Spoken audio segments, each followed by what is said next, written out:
तो hello guys, कैसे उम्मीद करते हैं कि आप लोग अच्छे होइएगा। जी हाँ दोस्तों, अगर आप लोग भी अवधेश प्रेम यादव के फैन हैं तो सबसे पहले चैनल को सब्सक्राइब कर लीजिएगा कि आने वाला वीडियो आप तक पहुंच सके।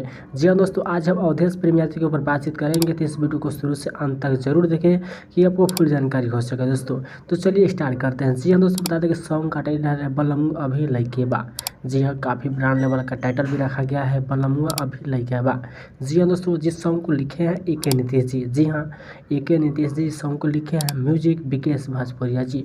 जी हाँ, ज्योति रिकॉर्डिंग स्टूडियो महादेवा से ये रिकॉर्डिंग हुआ है गाना। जी हाँ दोस्तों, काफ़ी ब्रांड लेवल का गाना है अवधेश प्रेमी यादव जी का। जी हाँ दोस्तों, बात करें दोस्तों, कल 7 बजे अवधेश प्रेमी पर्सनल चैनल पर आ रहा है दोस्तों। काफ़ी शानदार सॉन्ग है दोस्तों, 9 नवंबर के सुबह 7 बजे। जी हाँ दोस्तों, बहुत ही ब्रांड लेवल का गाना है अवधेश प्रेमी यादव जी का। जी हाँ दोस्तों, अगर आप लोग भी अवधेश प्रेमी यादव के फैन हैं तो सबसे पहले चैनल को सब्सक्राइब कर लीजिएगा कि आने वाला वीडियो आप तक पहुँच सके।